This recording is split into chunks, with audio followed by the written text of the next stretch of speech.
Welcome back to the desk. Today we cross two borders, the border of the nation that decides who belongs, and the border of caste that follows people even when they change their faith. This is the Sociology Desk, issue 019. Two events, and for each the concept, the thinkers, and the precise way to write it, so your answer reaches the 19-mark band. Let us begin. Our first event. The latest UNHCR Global Trends report shows the first fall in global displacement in a decade. But read the fine print. The decline is driven by coerced returns. Over 14 million people sent back, often under adverse conditions. Where does this sit? Paper 1. Politics and Society, Nation, State, and Citizenship. The weak candidate celebrates falling refugee numbers. You will say the fall is not progress. It is the institutionalization of return as policy. So how do you open? Not with the numbers. Open with the structural claim. Forced displacement is not an accident of the modern nation-state. It is its structural shadow. And note the inversion. 68% of refugees are hosted by low and middle-income countries. The poor world carries the burden, the rich world signed treaties to share. That single sentence reframes the humanitarian story as a structural one.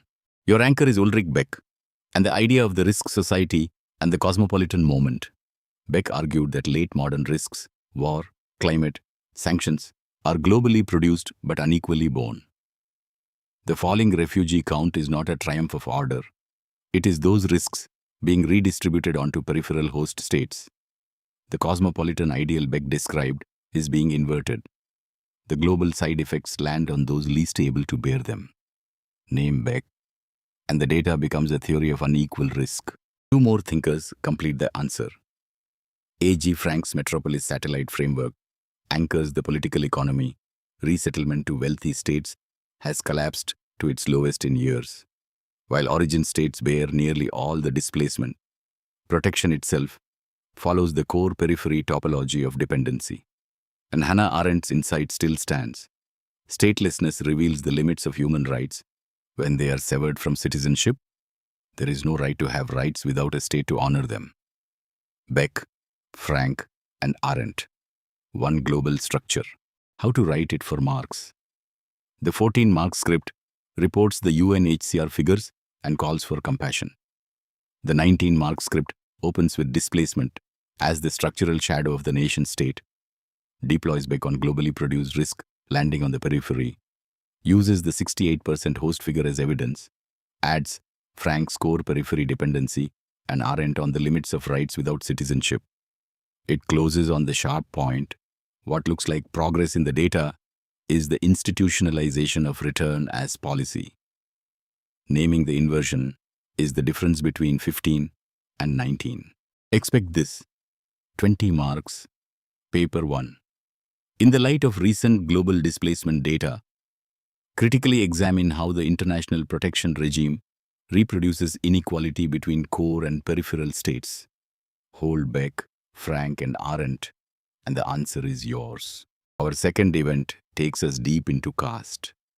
In the Chintada Anand verdict, the courts again grappled with whether a Dalit who converts to Christianity or Islam can claim scheduled caste status, and the prevailing position denies it, treating caste as a Hindu phenomenon. Where does this sit? Paper 2, the caste system, untouchability and its perspectives. The weak candidate frames it as a legal technicality. You will say something sharper. Caste does not stop at the church door or the mosque gate. So, how do you open? Not with the case details. Open with the structural claim. Denying scheduled caste status to Dalit converts assumes that caste is purely a Hindu matter. Yet, the lived evidence shows untouchability following Dalit Christians and Dalit Muslims into their new faiths. The deeper question is whether caste is autonomous from religion or encompassed by it. That framing turns a verdict into a debate among the great theorists of caste. Your first anchor is Louis Dumont and Homo hierarchicus. Dumont argued that hierarchy in India is a totalizing, encompassing principle, organized by the opposition of pure and impure, that survives even religious change. On Dumont's reading, the persistence of caste among Dalit Christians and Muslims is exactly what we should expect. The encompassing logic of hierarchy reaches beyond Hinduism. So Dumont explains why caste does not vanish at conversion. Two more thinkers give the Indian and the critical edge. B.R. Ambedkar exposes the constitutional asymmetry. His own Buddhist conversion is protected for scheduled caste status, while Christian and Muslim Dalits are denied it, a recognition gap baked into the law. And Gail Omvedt insists that caste is autonomous from religion, an anti-caste structure of power, not the doctrine of any single faith. As Ambedkar warned, no religion can be saved unless caste is destroyed, and the verdict shows caste outliving the very act of leaving a religion. How to write it for marks? The 14-mark script summarizes the verdict and the reservation debate. The 19-mark script opens with caste outliving conversion, deploys Dumont to show hierarchy encompassing minorities ethnographically, then turns critical with Ambedkar on the constitutional asymmetry and Omvedt on caste as autonomous from religion. The examiner wants both sides, at least one thinker who treats caste as encompassed by religion, Dumont, and at least one who treats it as autonomous, Ambedkar or Omvedt. Close on the recognition gap in the law. Holding both poles is what scores 19. Expect this 20 marks, paper 2. In the light of the denial of scheduled caste status to Dalit converts, critically examine whether caste is autonomous from religion, with reference to Omvedt and Ambedkar. Hold Dumont, Ambedkar and Omvedt, and the answer is yours. Let us revise. 1. Global displacement. Read through Beck's Risk Society Inverted, Frank's core-periphery dependency, and Arendt on the limits of rights without citizenship. The fall in numbers is coercion, not progress. 2. Caste after conversion. Read through Dumont's encompassing hierarchy against Ambedkar and Omvedt on caste as autonomous from religion, and the rule that decides your rank. Treat the event as evidence and make the theory the destination. That brings us to the end of today's brief.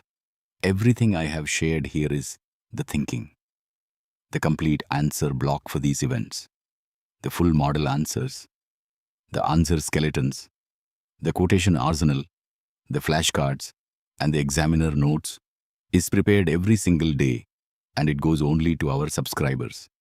If you want it, here is how. Leave your email in the comments or write to us at team@upscdesk.com, and our team will share the subscription details.